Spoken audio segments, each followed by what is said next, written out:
Merci de votre fidélité à la chronique de Patrick Lokala, désormais dans un nouveau cadre, en attendant que l'on trouve mieux pour vous servir. Mais peu importe les conditions dans lesquelles nous travaillons, nous allons nous efforcer à servir la bonne cause, la défense de la République démocratique du Congo. L'actualité reste dominée par le débat autour non seulement du changement de la loi fondamentale que j'appelle la constitution de la RDC, mais aussi sur la révision sur l'article 70 de la constitution qui parle de la durée du mandat du président de la République. À ce jour, le mandat du président est de 5 ans, renouvelable une seule fois. Mais il y a un débat, non seulement au niveau des médias traditionnels, mais aussi sur l'actuel, portant sur la révision de cet article. Tout porte à croire que le régime serait en train de travailler sur une probable révision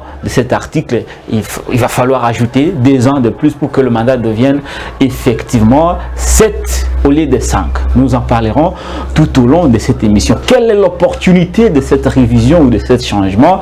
Est-ce qu'il y a nécessité de revoir? Est-ce que les questions sociales ont déjà trouvé des solutions pour qu'on envisage finalement de réviser cet article?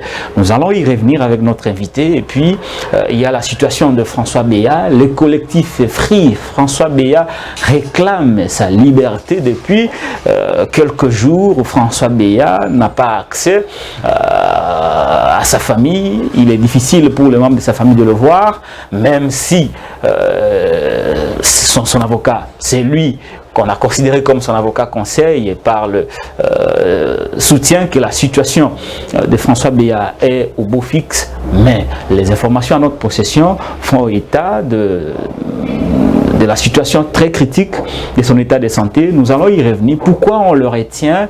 Est-ce qu'on ne peut pas le présenter à un juge pour qu'il soit jugé, pour qu'il présente ses moyens de fait? Mais pourquoi on refuserait aux gens de lui rendre visite? Est-ce que la question est tellement sensible qu'on ne peut pas aborder sur la place publique sous peine de dévoiler le secret d'État?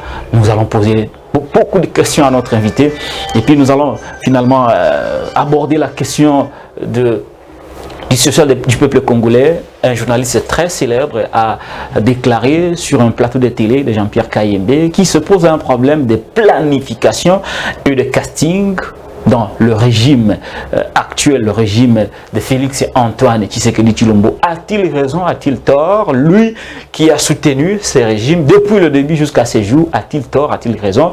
Nous allons nous poser des questions par rapport à cette sortie médiatique. Et puis il a souligné haut et fort une sorte de provocation vis-à-vis de l'opposition, que Félix serait réélu.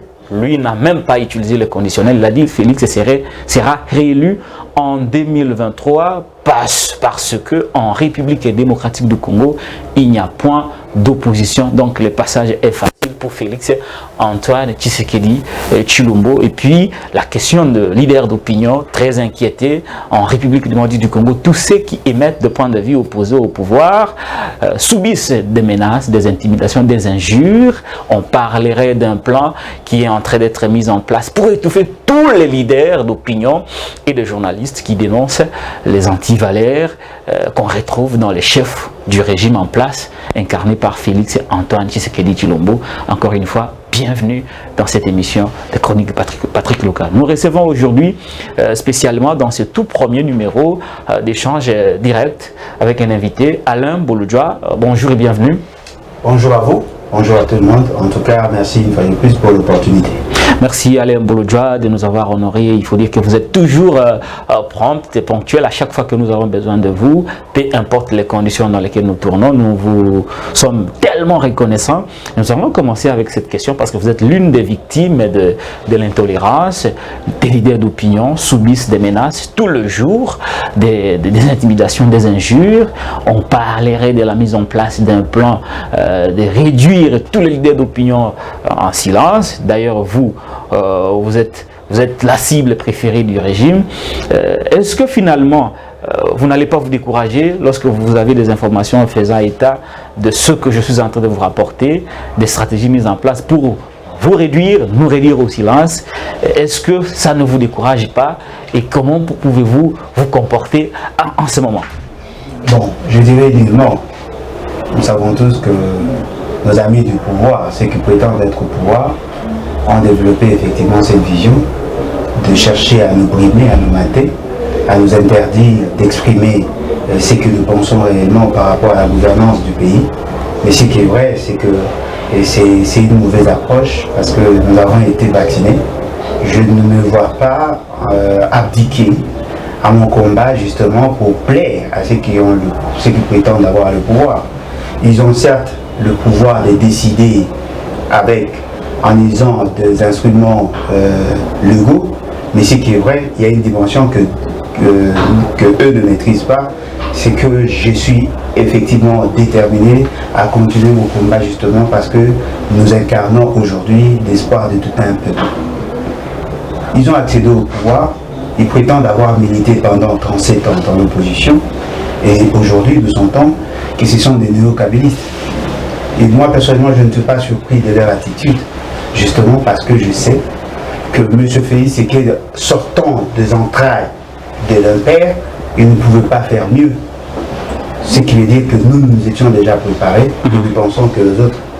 Ce n'est pas une surprise pour vous? Nullement. Et pourtant, pendant 37 ans à l'opposition, on a lutté pour un état de droit, pour la démocratie. On a beaucoup plus d'une fois dénoncé les attitudes du pouvoir vis-à-vis des leaders d'opinion de l'époque, voire même de l'opposition. Mais qu'est-ce qui fait aujourd'hui que Félix ne ressemble plus à ces présidents dont il s'est fait passer pendant qu'il était opposant?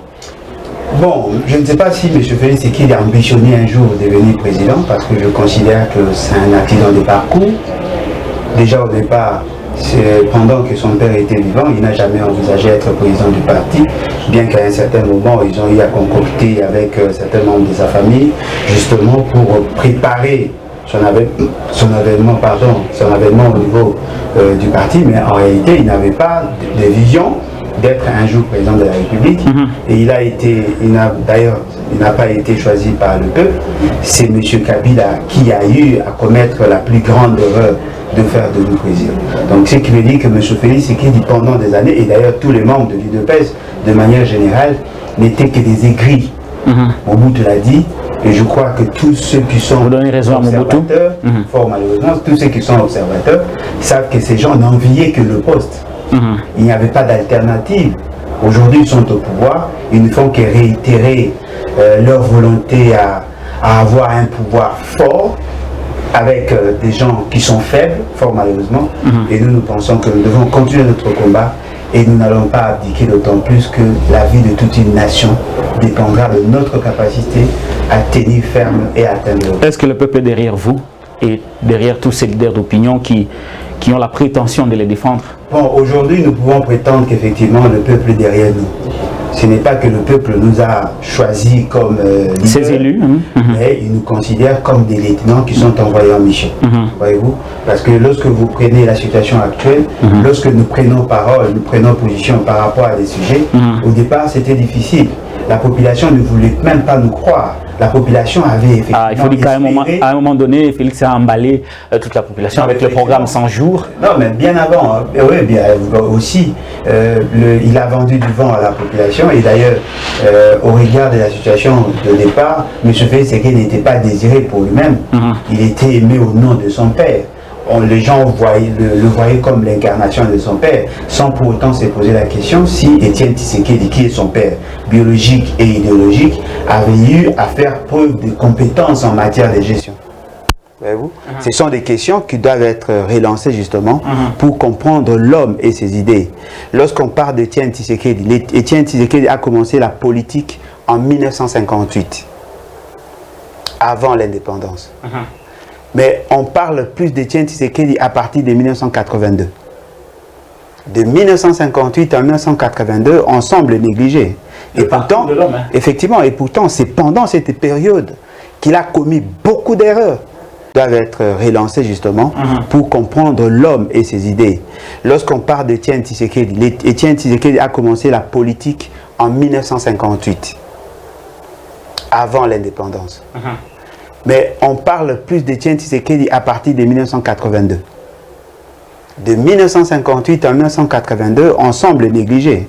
Et pourtant, effectivement, et pourtant, c'est pendant cette période qu'il a commis beaucoup d'erreurs. Et ils ont tenté de corriger vers les années 80, ça n'a pas tenu.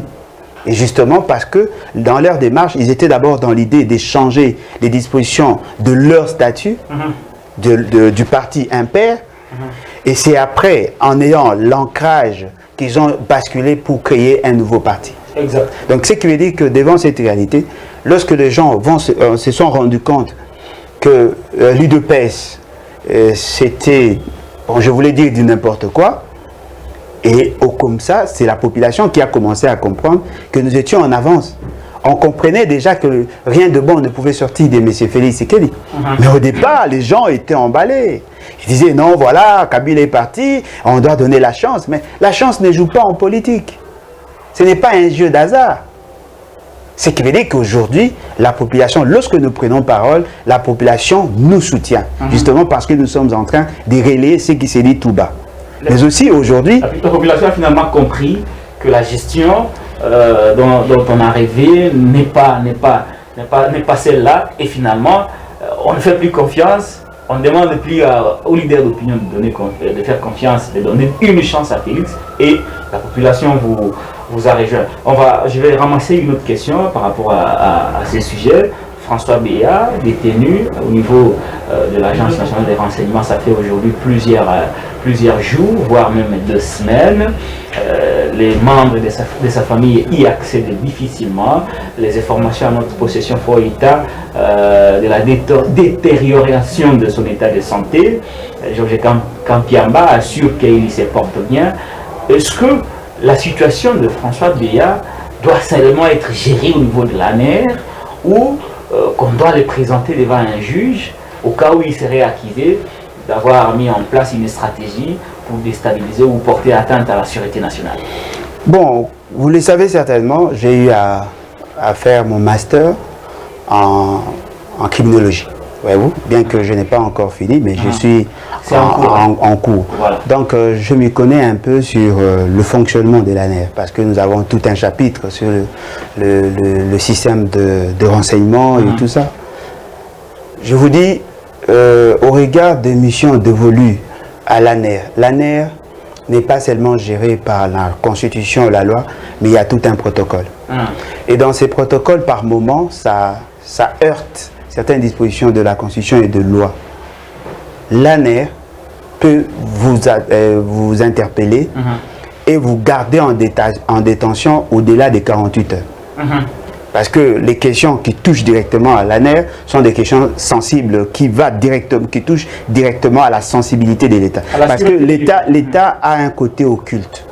Et de ce fait, les agirs de l'ANER ne doivent pas seulement être confrontés aux lois, mais plutôt au protocole. Aujourd'hui, nous nous rendons compte qu'il y a une sorte de déviation. Voyez-vous, Monsieur François Béat n'est pas un politique.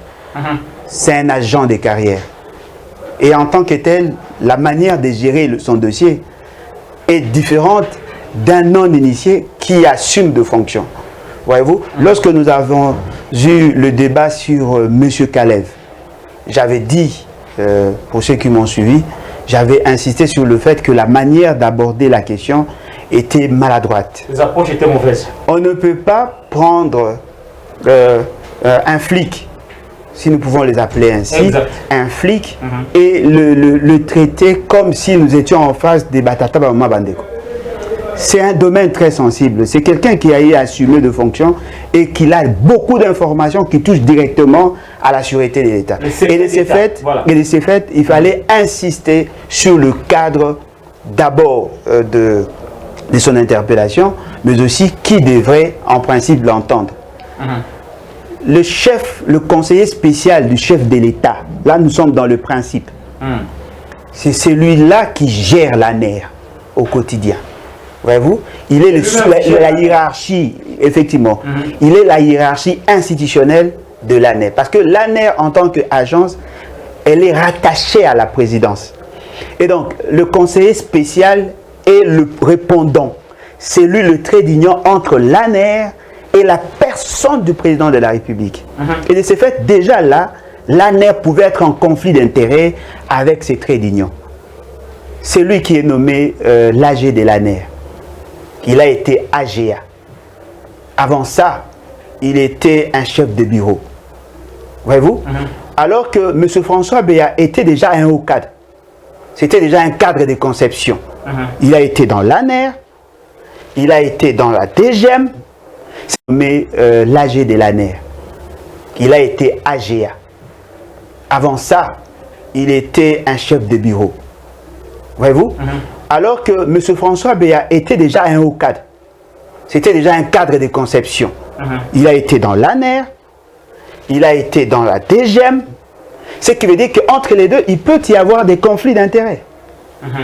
Ce qui sous-entend qu'en réalité, si nous étions dans cette intelligence-là transformationnelle, on devait en principe mettre en place une commission des experts sur des questions multiples pour voir si effectivement ce qu'il fait, ce qu'on lui reproche d'avoir fait, parce que moi personnellement, je ne crois pas, parce qu'il n'y a pas assez d'éléments, ce qu'il aurait fait, soit confronté par rapport à cela. C'est-à-dire qu'on devait avoir l'AG de l'ANER, on devait avoir pratiquement tous les conseils nationaux de sécurité, le cadre, le conseil de sécurité, élargi aux politiques, pour voir si effectivement il avait cette intention. Fort malheureusement, il a été livré en pâture devant son subalterne, et aujourd'hui nous sentons qu'il y a beaucoup de problèmes. Mais lorsque vous analysez dans le fond, de quoi on lui reproche? On nous dit qu'il aurait attenté à la vie de M. Félix Tshisekedi. Il aurait l'intention de renverser son pouvoir. Mais le renversement du pouvoir n'est pas lié à la personne de M. Félix Tshisekedi. Il faut faire attention. On peut assassiner un chef de l'État sans nécessairement avoir le pouvoir. C'est-à-dire que... de quoi? Non, mais on nous dit qu'il aurait concocté un coup d'État. On parle de la tentative de coup d'État. Non, tentative de coup d'État, c'est lorsque les actions ont déjà été posées. Dans la conception, ce n'est pas tentative de coup d'État. C'est-à-dire qu'il pouvait avoir l'intention de le faire, mais le fait seulement de n'avoir pas intériorisé, on ne peut pas parler de tentative de coup d'État, on devait plutôt avoir un autre vocable. Ce qui veut dire qu'en réalité, si M. François Béat avait l'intention de renverser le pouvoir, eh ben, il devait jouer sur l'armée, jouer sur les autres services de sécurité. On ne peut pas réussir un coup d'État sans impliquer l'ANER, sans impliquer le DEMIAP, sans impliquer l'armée. Parce qu'après avoir neutralisé la personne du président, il faut neutraliser tous les systèmes. Avoir le contrôle. Avoir le contrôle effectivement de frontières, de l'armée, de la police. Lorsque vous donnez... le contrôle de la communication, parce qu'il faut... Bien évidemment, voilà pourquoi aujourd'hui dans le système sécuritaire, on a placé des militaires dans des postes, dans des sièges stratégiques. Vous avez l'aéroport, vous avez la RTNC, parce que le coup d'État ne passera qu'impérativement par la RTNC. Vous ne pouvez pas passer par une autre chaîne. C'est-à-dire qu'il faut communiquer et intimer l'ordre à tous les éléments du système. Alors dites-nous, comment pouvez-vous arrêter une seule personne et nous parler de coup d'État? Mais on a dit, on a appris, mais ce sont toujours des rumeurs, nous n'avons pas des informations certifiées par rapport à ces sujets. Nous ne faisons que des analyses techniques. On nous aurait dit qu'on a arrêté bon nombre de personnes qui avaient l'intention ou qui ont participé dans certaines réunions portant tête à la sûreté de l'État. Mais de toute évidence, le dossier est très très délicat, on ne saura pas rentrer en profondeur. Je rappelle ici que François Béat a été recruté à l'époque de Mobutu comme président par Seti Eyale.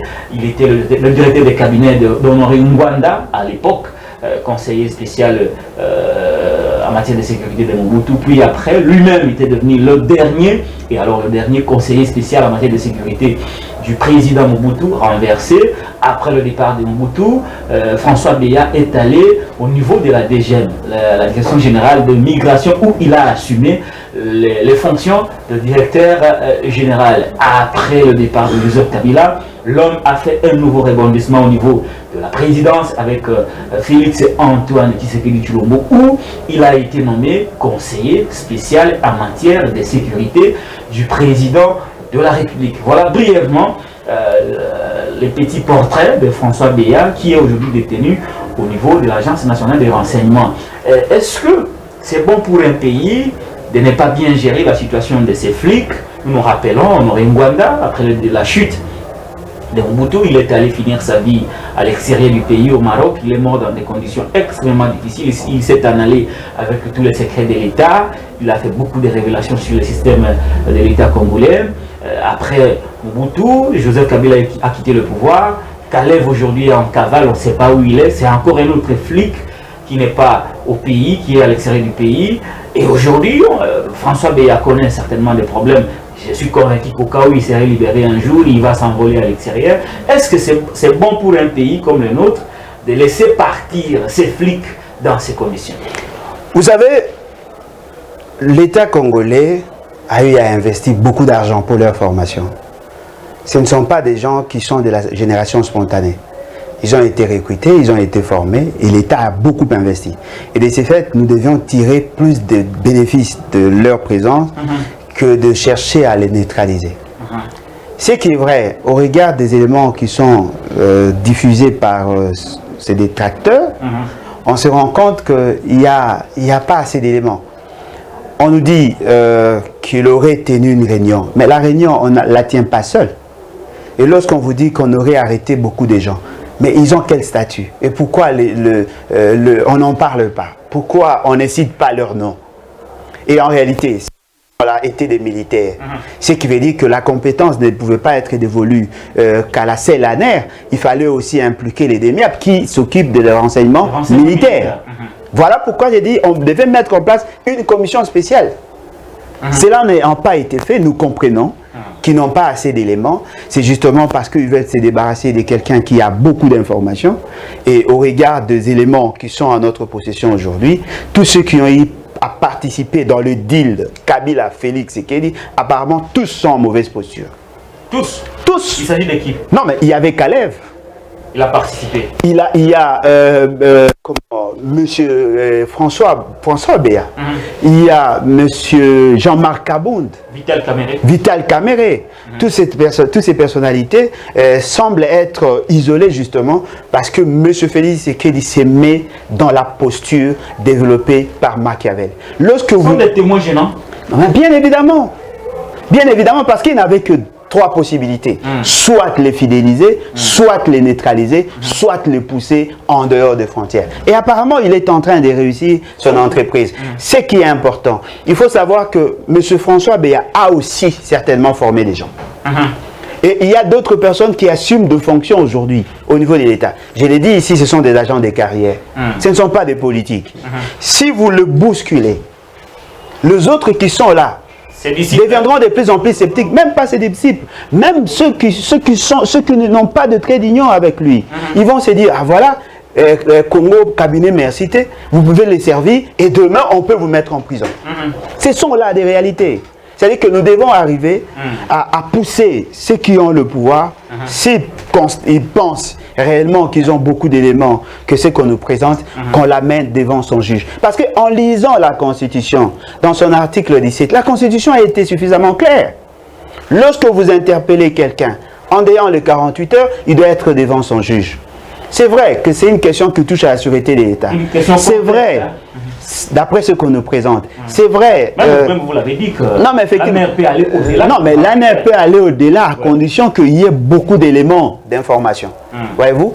Je dirais même de renseignements. Non, mais rien ne l'indique jusqu'aujourd'hui. Parce que déjà, même si nous ne sommes pas assez initiés, nous pouvons déjà partir de leur discours pour comprendre qu'il y a un autre soubassement à cette démarche. Il y a d'autres informations qui nous échappent. Parce que apparemment, c'est comme s'il y a un conflit d'intérêts. Et devant cette réalité, nous comprenons le fait seulement que nous sommes gérés par des novices. Des gens qui n'ont, je ne dirais pas des incultes, mais des gens qui n'ont pas assez d'informations. La conséquence, c'est quoi? Ceux qui ont d'informations, ceux qui connaissent comment la structure fonctionne, peuvent les manipuler. Qui nous dit que M. Félix Tshisekedi n'est pas en train d'être manipulé?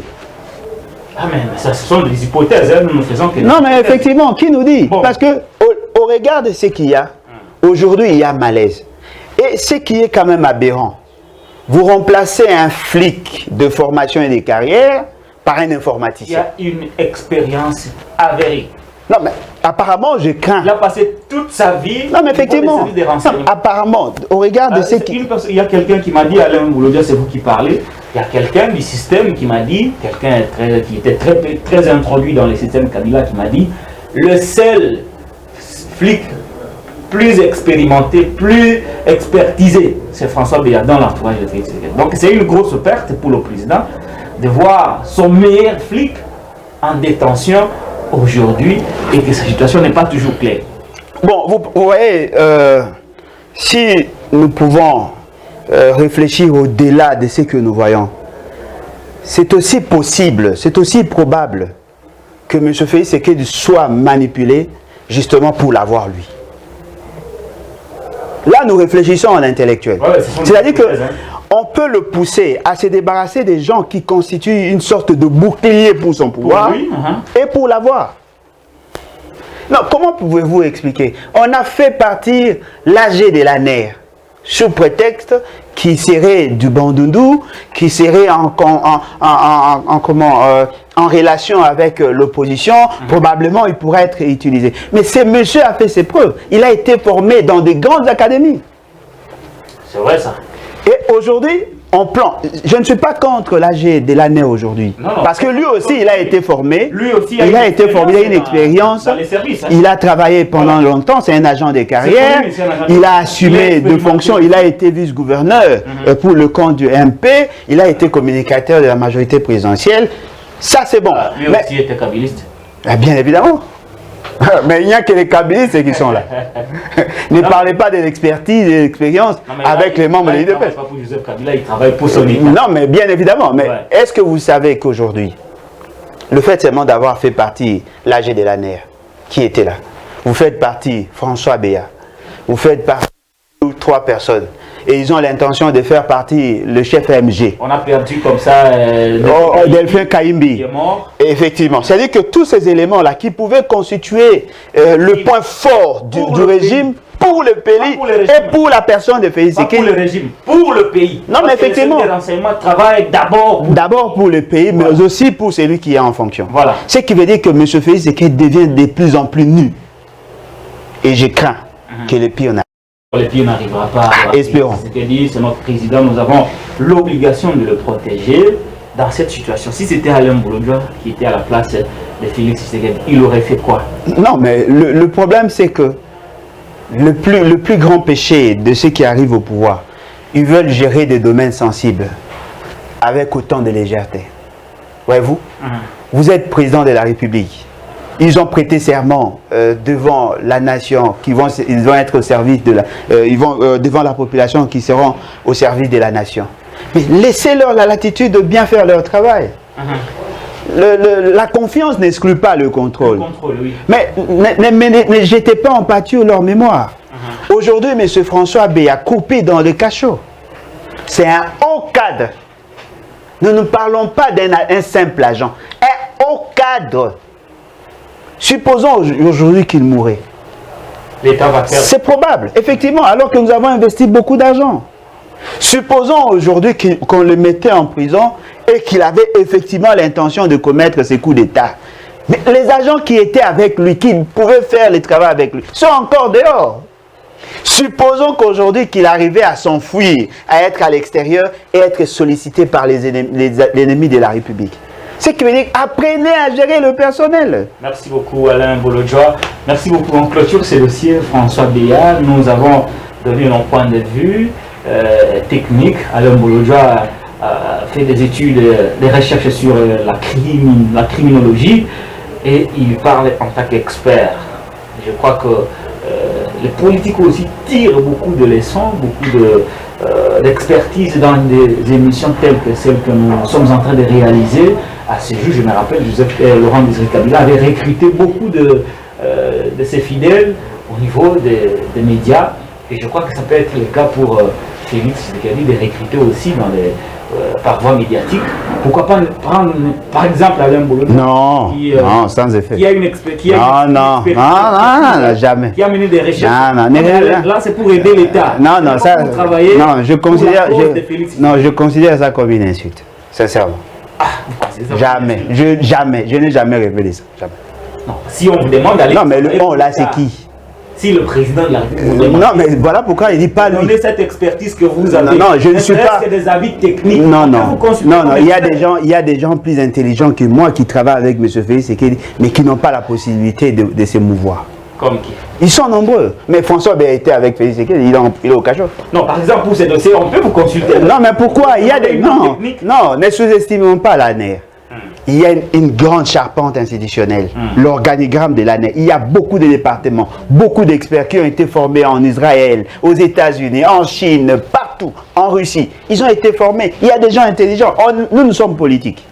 Vous êtes politique. Nous sommes politiques. Vous refusez de travailler pour l'État. Non, je peux travailler pour l'État, mais pas derrière M. Félix Tshisekedi. Attendez-moi. Merci. Merci beaucoup, Alain Boulodia. Si vous considérez ça comme une insulte, moi je retire, mais moi je... Merci beaucoup. Cette Merci. expérience que vous avez, un jour il faut la mettre à la disposition de l'État. Non, je la mettrai, mais pas avec Félix Très Tshisekedi. bénéfique. On va changer de chapitre. On va parler politique politicienne maintenant. Un confrère à moi, Christian Bossembe, a fait une sortie médiatique très très remarquée, au cours de laquelle il a déclaré qu'il se pose un problème de planification et de casting dans le chef du régime en place. Vous vous en réjouissez finalement, Christian Bossembe vous a rejoint? Bon, il nous a rejoint, bien qu'il n'est pas assez sincère, mais ce qui est vrai... À quel niveau il n'a pas été assez sincère? Non, mais je vais le démontrer. Très bien. Le fait seulement d'avoir eu le courage de le dire, il doit s'assumer et continuer dans cet élan. Vous savez, lorsque moi je disais que rien de bon ne sortirait de M. Félix Tshisekedi, parmi les personnes qui s'y opposaient, il y a notamment Christian Bossembe. Il n'y avait pas que Christian Bossembe, il y avait Jenit Kaninda, il y avait Pero Louara, ils étaient nombreux. Tous ceux qui s'y opposaient, et pourtant c'était sur base des éléments probants que nous le disions. Lorsque Christian Bossembe vous dit qu'il y a un problème de planification, il y a un problème de casting, il veut tout simplement vous dire qu'il y a un problème managérial. Parce que lorsque nous prenons le fonction managériale tel que développé par les grands doctrinaires, vous allez vous rendre compte que la planification est le premier facteur du management. D'abord la planification. Deux, l'organisation. Dans l'organisation, c'est là où on sélectionne les animateurs, des gens qui doivent exécuter ce qui a été planifié. C'est-à-dire que si vous échouez dans ces deux éléments, automatiquement vous êtes classé parmi les incompétents. Ce qui sous-entend que M. Félix Tshisekedi est incompétent. Non, lui n'a pas dit ça. Oh. Non, mais mon analyse est plausible. Ceux que nous suivons ont compris. Nous avons 4 fonctions managériales. La planification, l'organisation, la direction et le contrôle. Lui, il a mis en exergue 2 fonctions et je vous ramène au niveau du contrôle. M. Félix Tshisekedi n'a pas assez d'atouts pour contrôler. Ce qui veut dire que M. Félix Tshisekedi est incompétent. C'est ça la conclusion à tirer. Il a dit qu'il a des bonnes idées. Oh, cher ami, les idées ne font pas développer un pays. Les idées, c'est le début du développement, du changement. Lorsque vous avez de bonnes idées, il faut les planifier, il faut les organiser, il faut les diriger, il faut les contrôler pour espérer atteindre les développements. Les bonnes idées ne suffisent pas. Si la France était construite par les idées, elle serait déjà construite il y a bien longtemps. Sur ce point, vous partagez le point de vue de Christian Bossembe. Non, je ne partage pas son point de vue. Il nous a rejoint, mais en partie.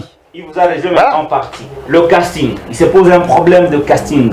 J'ai fait une chronique ici, au cours de laquelle j'ai développé des idées. Je me suis dit, mais bon, s'il se pose un problème de casting, on accuse les autres qui ne sont pas bons. Mais est-ce qu'il n'y a-t-il pas un problème dans celui qui fait les castings? Est-ce que celui qui fait les castings a les atouts nécessaires pour faire un bon casting? Bon, lorsque vous parlez du casting, c'est-à-dire les choix des acteurs, celui qui a la capacité de choisir les acteurs, c'est celui-là qu'on appelle chef. Les leaders, le coordonnateur, les directeurs. C'est même un terme managérial. Non, mais effectivement, voilà. C'est-à-dire que si vous n'êtes pas en mesure de vous choisir de bons gens, avec une mauvaise planification, les résultats, c'est l'échec. C'est ça, en fait, la réalité. C'est-à-dire que lorsque vous développez une pensée, il faut aller au-delà. Ne vous limitez pas dans votre carcan des militants. Celui qui échoue en planification, en casting, il échoue dans son management. Ce qui veut dire que M. Félix Tshisekedi ne vaut même pas la peine.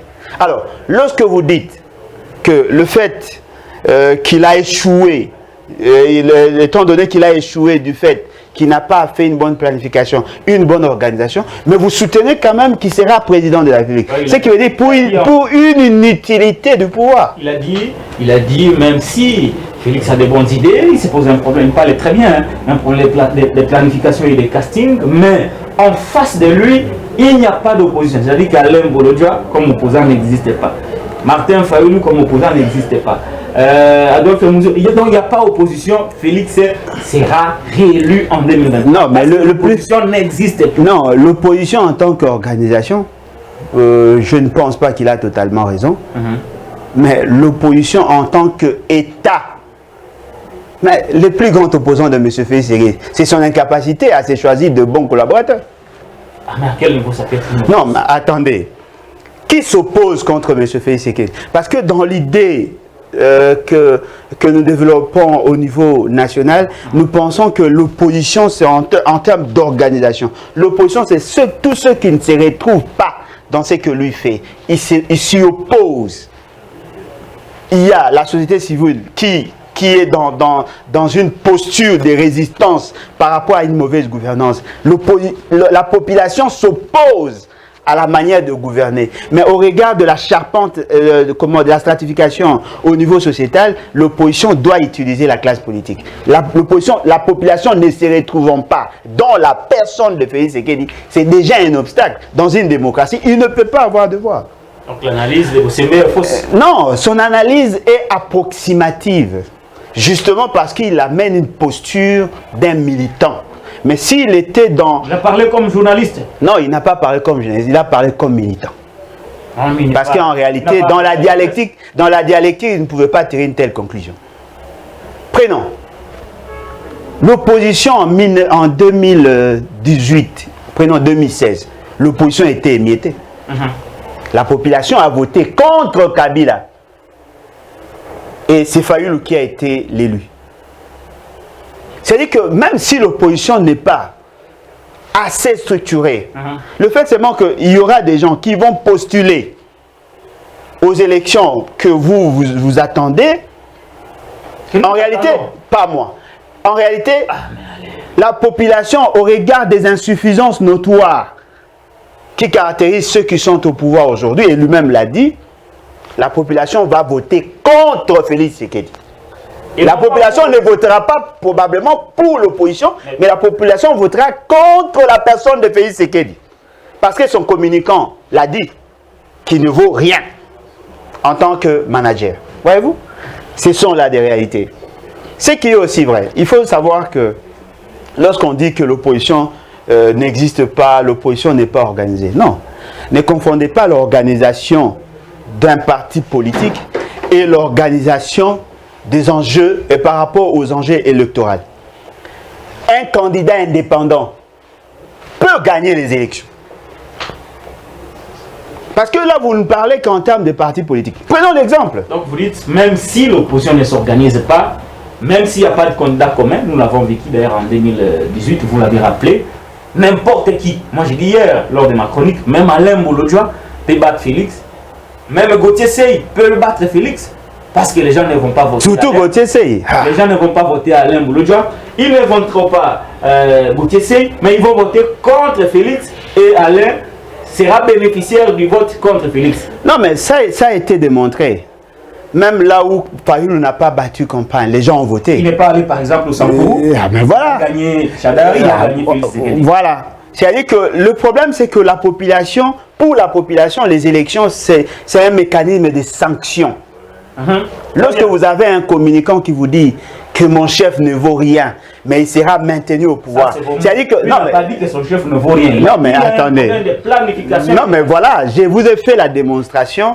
C'est lui qui a un problème de planification et de casting, ne vaut rien sur le plan managérial.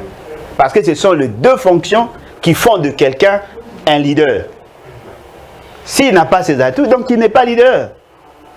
Lorsque vous reconnaissez déjà que votre chef n'a pas assez d'atouts pour gérer. La question que vous devez vous poser, il peut être élu parce qu'il n'a jamais été élu. Mais pour quelle fin? Pour quelle fin? Ça, c'est la grande... C'est-à-dire que vous voulez l'avoir comme président, mais pour quelle finalité? Que va-t-il apporter? Parce que la problématique de la gouvernance, ce n'est pas lié à la personne de Félix Tshisekedi. C'est par rapport aux objectifs que la population et la nation s'est assignée. Nous voulons avoir des dirigeants pour diriger les choses en faveur de la grandeur du pays et résoudre le problème de la population. Si vous avez quelqu'un qui assume la fonction sans avoir la capacité de résoudre le problème, à quoi ça sert? Vous me mettez un chien. Mais il faut arrêter. Vous me mettre un chien. Non, mais il faut arrêter ça, Alain Bolodjoa. Non, j'ai dit, vous me mettre un chien. Parce que si vous avez des gens qui sont incapables, vaut mieux avoir un chien pour qui va tenter d'aboyer. Non, ça c'est pas...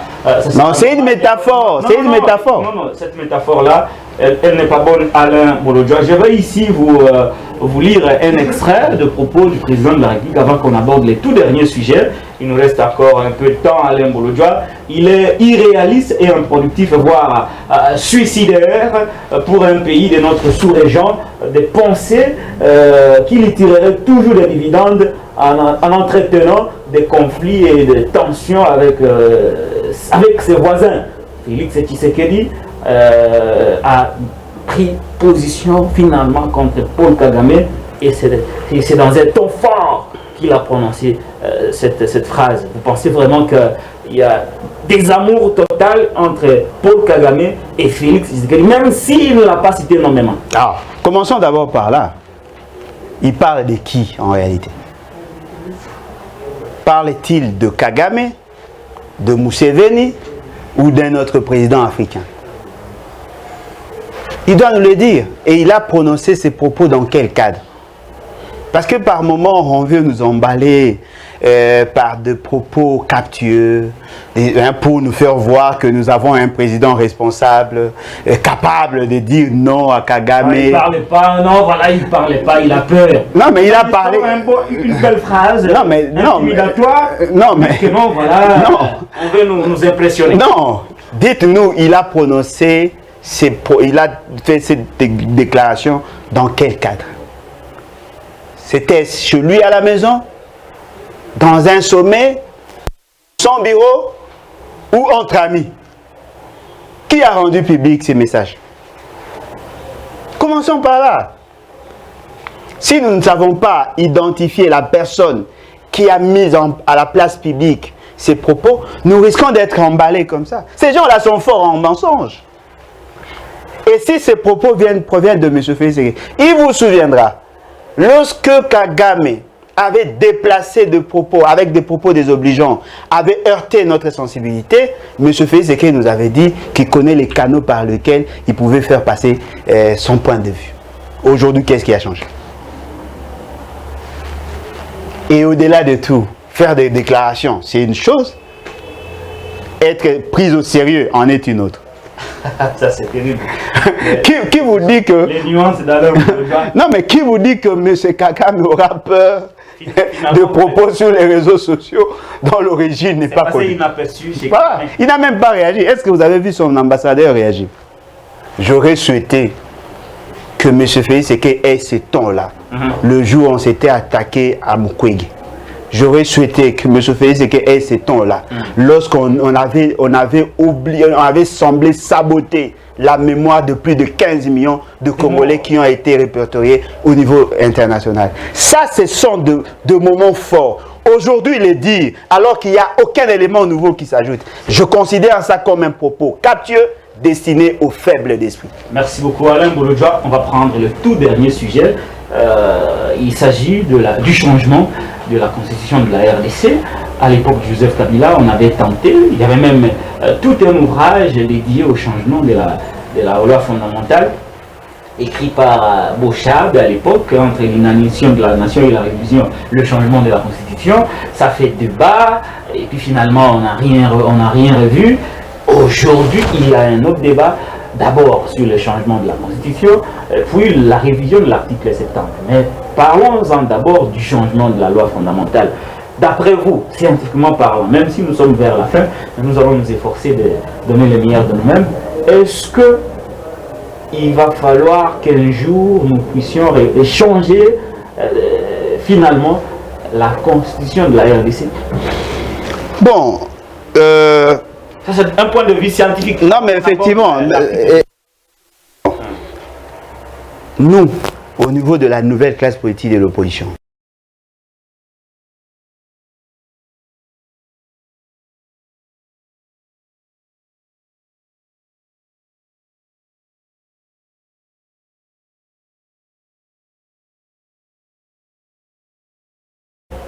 au niveau du parti en gestation, les BAT, nous prenons pour l'avènement de la 4e République, avec un nouveau pacte social que nous appelons la Constitution de la 4e République.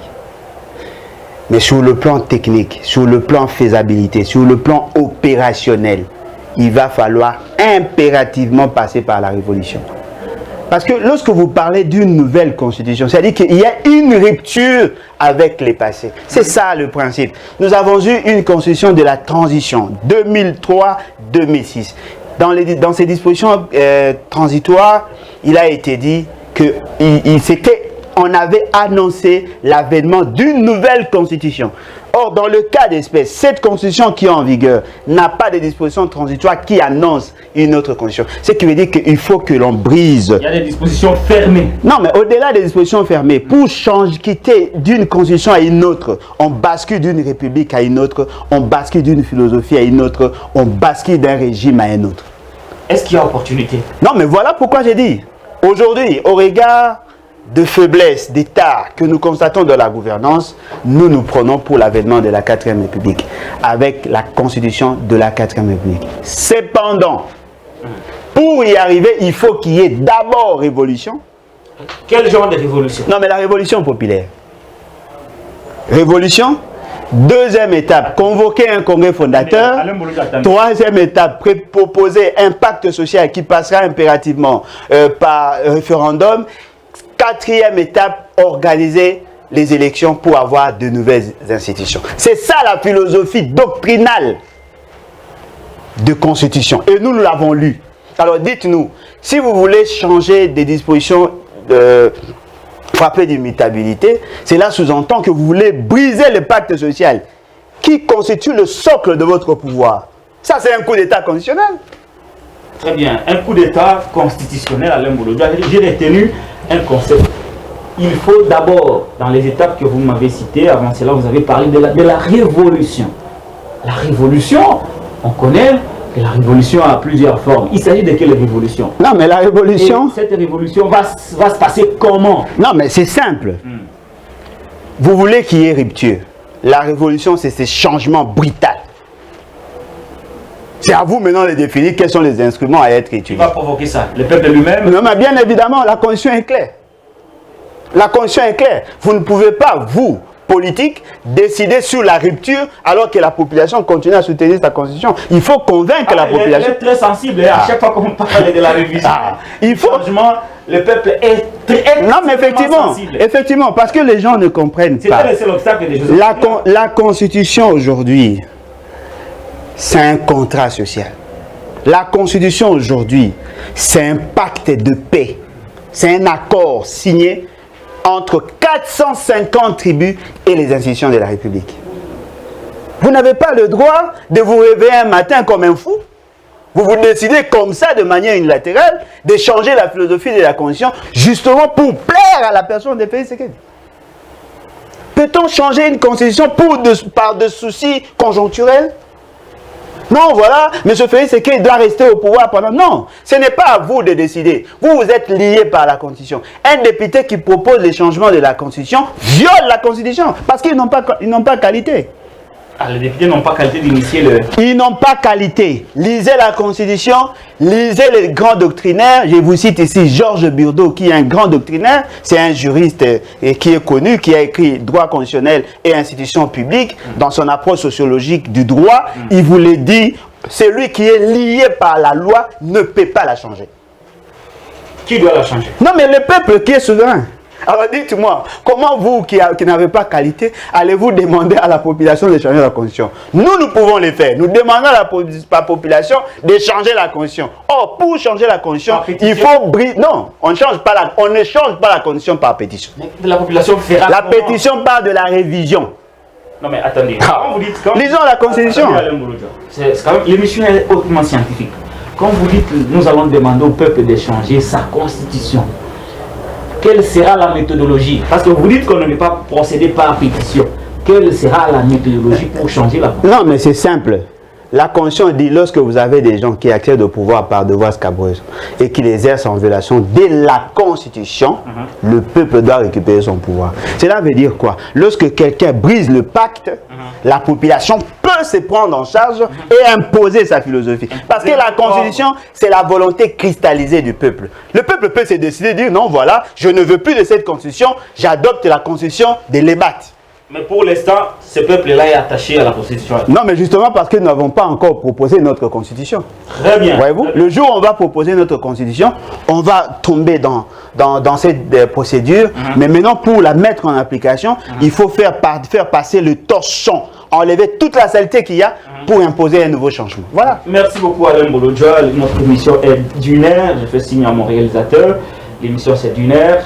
C'est seulement la chronique de Patrick Lokala où il parle seul qui a un format de 50 minutes. Mais pour l'instant, cette chronique a 1 heure. Alain Bolodja, on va finir par le tout dernier point de cette émission, la révision de l'article 70 de la Constitution de la RDC. On veut revoir la durée du mandat du président de la République qui est de 5 ans. On veut rajouter 2 ans de plus. Il y a l'honorable Steve Mbikaï qui est précité dans cette démarche. Mais est-ce que c'est une démarche productive? D'autant plus que la situation sociale n'est pas bonne, la gouvernance actuelle n'est pas bonne. Cette révision va apporter quoi dans les changements de la vie de notre peuple? Bien que n'étant pas juriste, mais en tant que scientifique, quelqu'un qui s'intéresse à la fonctionnalité ou au fonctionnement de l'État, je vous dis et je défie quiconque, on ne peut pas réviser l'article 70. Pourquoi? La révision de l'article 70 n'est pas possible parce que l'article 70 est l'un des articles verrouillés par l'article 220. Si vous voulez réviser l'article 70, ce n'est pas possible. Mais si vous modifiez la Constitution, il faut commencer d'abord par la révision de l'article 220 pour faire sortir... Non, l'article 220 n'est pas intangible. L'article 220 consacre l'intangibilité de plusieurs dispositions de la Constitution, notamment l'article 70. Si vous voulez changer l'article 70, il faut d'abord passer par la révision de l'article 220. Faire sortir l'article 220 de l'article 70 des dispositions verrouillées par l'article 220 et comme ça vous changez l'article 70. En ce moment-là, ce n'est pas une révision. Ça, vous changez la philosophie de la Constitution. Ce n'est pas une révision, ça c'est une modification de la Constitution. Ce qui n'est pas... Non, mais donnez-nous alors la disposition qui consacre, qui donne, qui reconnaît le pouvoir à un simple député d'initier une telle démarche. Il n'y en a pas. Il n'y en a pas. Vous êtes bloqués. Ils sont bloqués. Non, mais il n'y en a pas. Osez. Kabila qui avait toute l'intelligence du Congo n'a pas su le faire. Vous qui venez à peine d'arriver avec vos intelligences. Ils ont la majorité au Parlement. Ils n'ont pas la majorité. Non, attendez. Nous sommes scientifiques avant d'être politiques. Ouais. La majorité en réalité n'existe pas. Ça n'existe pas. Non, c'est une mosaïque. Une mosaïque magique. Tous les députés, au regard de leur fameux arrêt de la Cour constitutionnelle, tous les députés sont libres. Ils ne sont pas liés au parti politique. Même pas l'union sacrée. Non, l'union sacrée n'existe pas. C'est circonstanciel. Vous avez dit que les députés ne sont plus liés au parti. Si un député peut quitter le PPRD pour être derrière M. Félix Tshisekedi, ces députés peuvent aussi quitter Félix Tshisekedi pour être derrière Alain Bolodja. Parce que vous les avez déchargés. Vous les avez... Non, mais non, on en trouve l'argent. On On en trouve, on peut trouver l'argent. Ah, donc vous voulez nous dire que ces députés sont moyennant quelque chose. Moi qui ai dit. Ah, c'est eux-mêmes qui le disent d'ailleurs. Ils sont là, on a dit que c'était les cadeaux. C'est-à-dire que ce sont des gens qui... Et donc, Alain Bolodjoa, est-ce que vous dites qu'ils sont bloqués, il n'y a pas d'opportunité, mais est-ce qu'il y a vraiment, ça c'est une question intellectuelle et scientifique que je vais poser, est-ce qu'il y a besoin au Congo, dans les cas où ce n'est pas Félix qui est à la tête de l'État, est-ce qu'il y a un besoin d'ajouter un peu d'années au mandat du président de la République? Nous. Est-ce que le mandat de 5 ans n'est pas suffisant? Il faut que l'on pense lui rajouter un peu d'années pour lui permettre de bien exécuter sa vision. Nous, je dirais d'abord, moi, j'ai toujours soutenu l'idée d'un septennat. Ah, très bien. Moi, ça c'est une bonne chose. Je l'ai toujours soutenu au regard des données sur le terrain. Pourquoi vous soutenez ça? La nouvelle classe politique, dont je suis le coordonnateur, les BAT, soutient... Non, pas éternel, ça fait combien d'années? Je ne sais pas comme Étienne Tshisekedi qui a fait toute sa vie président. C'est-à-dire que les BAT, nous sommes en discussion justement pour voir l'éventualité d'adopter les septennats. Pourquoi? Très bien. Justement parce que de notre situation actuelle. Parce que notre analyse ne doit pas seulement être philosophique, mais aussi factuelle. Voir la situation actuelle et ce que nous avons vécu, je pense qu'il faut que le mandat soit de 7 ans. Pourquoi 7 ans? Parce que la première année et la dernière sont des années électorales. Voyez-vous, il y a des tractations justement pour organiser des élections, où on sort des élections, il y a des tractations à la fin. Prendre connaissance. Prendre connaissance, surtout des gens qui n'ont jamais travaillé, tels que M. Félix Tshisekedi, voilà, qui n'a jamais travaillé, effectivement, quitter la vie de la rue, l'état d'esprit de la rue, pour être dans un état d'esprit institutionnel, ça peut prendre une année. Organiser les élections, parce qu'il ne faut pas oublier, les élections en tant que telles, on doit organiser les élections du président de la République, qui est élu au suffrage universel direct. On doit chercher le Premier ministre, qui est l'émanation du Parlement. On doit avoir le membre du bureau du Parlement, l'Assemblée nationale, le Sénat, qui résulte des députés provinciaux. On doit installer le gouverneur qui sont élus par les députés provinciaux et son adjoint, et son vice. On doit mettre en place les maires de la ville, le maire des villes et leurs adjoints et leurs échevins. Le conseiller urbain qui sont élus au suffrage universel direct, ce qui veut dire que la première année doit nous prendre tout ça. C'est-à-dire que c'est l'année de l'installation des institutions de la législature. Voilà. Ce qui veut dire que ça peut nous prendre une année. On ne peut pas en réalité, le président ne peut rien faire. Non, il peut faire quelque chose, mais pas de substantiel par rapport à la législature qui commence. Parce qu'il faut qu'il y ait toutes ces institutions pour qu'il n'y ait pas de dysfonctionnement systémique. La deuxième année, c'est l'année des grands enjeux. C'est-à-dire qu'il apprend, il initie des réformes avec les autres structures qui seront installées. Et en réalité, le programme a une durée de 5 ans. Il perd déjà 2 ans. La première année qui est une année d'installation. C'est-à-dire qu'on peut avoir... La dernière qui est une année d'installation. Effectivement. Donc il ne gère que pendant 3 ans. Il ne gère de manière substantielle que pendant 3 ans. Ce qui est amplement insuffisant. Non, insuffisant par rapport au contexte actuel du Congo. Il faut nuancer. La France a commencé par les septennats. Lorsqu'il y a une stabilité institutionnelle, ils sont basculés vers les quinquennats. Exact. Les États-Unis avaient 5 ans, aujourd'hui ils sont à 4 ans. C'est-à-dire que lorsque l'évolution se constate sur le plan institutionnel, sur le plan structurel, la stabilité des institutions, en ces moments-là, on réduit la durée. Les gens, la crainte des gens qui ne veulent pas comprendre cette philosophie, ils vous disent non, nous ne pouvons pas accepter qu'un président fasse 14 ans. Non! Lorsque vous avez opté pour les 5 ans, il y avait possibilité d'opter aussi pour 2 ans, 3 ans, 4 ans, 5 ans. Vous avez opté pour 5 ans justement pour permettre à la personne d'assumer la fonction, pleinement la fonction. Mais le problème n'est pas à ce niveau. Le problème, c'est au niveau de la qualité des hommes et des élections. La qualité des élections. Si vous avez de bonnes institutions, un bon système électoral, tout président ne fera pas 2 ans. Il ne fera pas 2 mandats. Ce n'est pas une obligation de faire des mandats. Mais ici on tient. Non, les gens pensent que... Même sans bilan, il faut quand même... Non, mais c'est ça, en fait, la faiblesse. C'est justement parce que nous nous posons de mauvaises questions au vrai problème. On peut être en fonction et quitter la fonction sans que le mandat ne prenne fin. Ça, c'est la Constitution qui vous le dit. On peut être président de la République et ne pas être élu. Quitter le confort, vraiment, ça c'est difficile. Non, mais le confort... Je ne le ferai pas. Non, mais attendez. Attendez. Ne pensons pas que nous sommes tous dans ces genres de moules où on est préparé, on est le produit de la même matière. Non, il y a des gens qui font exception dans ces pays. Il y a des gens qui ont expérimenté la démission. Ça existe. Très bien. Alors, est-ce que vous savez qu'Alain Bolodjoa a un arrêté ministériel, me reconnaissant comme membre d'un poste ministériel, moi, mais j'ai refusé. Vous avez refusé. Alain Bolodjoa, si vous êtes d'accord pour un mandat de 5 ans... Bon, je voulais dire un poste au ministère. Voilà. Très bien. Ça, c'est la précision.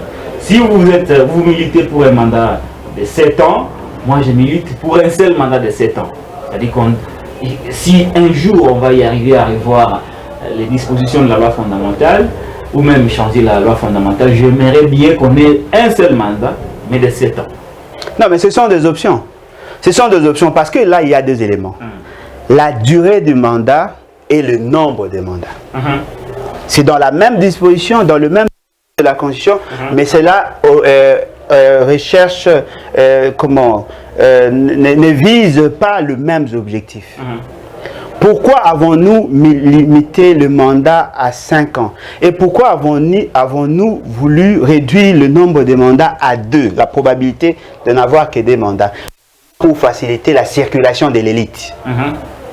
Parce que la loi de l'usure s'applique aussi en politique. Vous ne pouvez pas être super intelligent, rester en fonction. Non, il faut qu'il y ait remplacement. Et le renouvellement, là, ça permet à ce qu'il y ait de nouvelles visions, des innovations. Si vous avez un président qui est élu pour 5 ans, je prends le cas de ses pouvoirs inutiles. 5 ans. Non, mais ils ont 5 ans, mais ils n'ont rien fait. Voyez-vous? C'est-à-dire que le problème... Non, mais ils ne feront rien. Vous pensez qu'ils veulent modifier la Constitution, pourquoi? Justement parce qu'ils savent qu'ils n'ont rien fait. Ils comptent sur le programme de 145 territoires qui a déjà échoué par ailleurs. Le programme n'a pas encore commencé, mais il a échoué. Non, mais attendez, l'échec se constate même pas au début. Aujourd'hui, ce que nous voyons, M. Félix Tshisekedi et sa cohorte sont présentés comme un étudiant, un élève qui prétend avoir préparé son examen. Il arrive devant son examinateur lui donne une feuille vierge et il lui dit pose-toi des questions et tu en donnes des réponses. On lui donne 50 minutes, il prend 20 minutes dans les futilités. Et il se rend compte qu'il y a eu beaucoup de ratures. Il demande à l'examinateur de lui donner une autre feuille. On lui donne la feuille. Il commence encore avec des ratures. Et à la fin, il dit non, voilà, 50 minutes, c'est peu. Si vous voulez m'ajouter même... Non, monsieur, on ne vous avait pas posé la question. On vous a dit, que pouvez-vous faire? Vous-même, vous dites nos programmes 100 jours. Je vais toucher l'éducation. Vous avez embrassé tout. Et aujourd'hui, il y a chambardement. Il y a dysfonctionnement systémique. Justement parce que les gens n'ont pas été préparés. Prenons les cas. Vous avez un président, quelqu'un qui est pétri des valeurs, qui a de l'expérience et de l'expertise. Il est élu pour 5 ans. Il peut faire quelque chose. Mais au regard de nos réalités, les défauts, c'est la qualité des hommes. Merci. Voilà pourquoi nous disons, on peut mettre 7 ans, justement pour permettre, non seulement au président, mais aux gouverneurs, aux entités territoriales décentralisées de s'organiser. Lorsqu'on va atteindre le niveau des revenus intermédiaires, en ce moment, on peut revenir à 5 ans, même 4 ans. Très bien. Mais pour l'instant, au regard de besoins et développement, donnons la chance aux institutions pour qu'ils aient 5 ans. Ma condition, qu'il y ait d'abord rupture avec le passé. Donc, tout ce que nous disons là ne peut être effectif que lorsqu'il y aura révolution. Sans révolution, c'est du pipeau. Merci beaucoup. En conclusion, Félix Tshisekedi n'est pas une alternative crédible en 2023. Ah, je l'ai non, mais même aujourd'hui, il n'est pas crédible. Alain Bolodjoa, qui serait une alternative crédible en 2023? Non, le problème c'est qu'on fait la politique avec ceux qui sont là. Voyez-vous? Personnellement, moi, je voudrais voir une nouvelle génération à la tête du pays. Moi, c'est ça mon avis. Une nouvelle génération. On ne va pas ramasser dans la rue une nouvelle génération avec une nouvelle vision. Mais si ces gens-là ne sont pas en même des briguets à ces postes, on peut choisir parmi le moindre mal et faire de lui président. Ce que nous devons éviter, Ça, c'est un conseil gratuit. Évitez de rêver qu'un jour Félix Tshisekedi revienne au pouvoir. Ça, ne rêvez même pas. Soko lalo la moucho moni Félix Tshisekedi président, il faut que le mot ça mes amis. Non, ça parce que nous voulons les changements. Mais les changements doivent être incarnés par la personne qui donne l'impulsion. Merci beaucoup Alain Bolodjoa. Il n'a pas assez d'atouts fort malheureusement. Merci d'avoir répondu à mon invitation. C'est moi qui vous remercie. Alain Bolodjoa, candidat président en 2023. Non, mais avec ce système, non, ça ne sert à rien. Ça sert à rien. Nous sommes arrivés à la fin de cette émission. Si vous l'avez aimé, abonnez-vous. Alors, abonnez-vous massivement sur ma chaîne YouTube, Patrick Elokala TV. C'est le gros soutien que j'attends de vous. On tourne dans des conditions un peu inhabituelles. Nous avons besoin de vos soutiens, nous avons besoin de votre aide, de quelque nature que ce soit, parce que avec les télévisions à Kinshasa, ça ne tient pas beaucoup pour nous qui militons pour le changement de ce pays. Voilà pourquoi nous faisons des efforts pour avoir nos propres chaînes YouTube, pour vous servir à accompagner le peuple dans cette lutte pour le changement. Mais pour le faire, on a besoin d'un peu de soutien de votre part, un soutien de quelque nature que ce soit, au numéro 0 plus 243 81 209 32 59. Si vous avez aimé l'émission, abonnez-vous sur ma chaîne YouTube Patrick Elokala TV. D'ici là, portez-vous bien.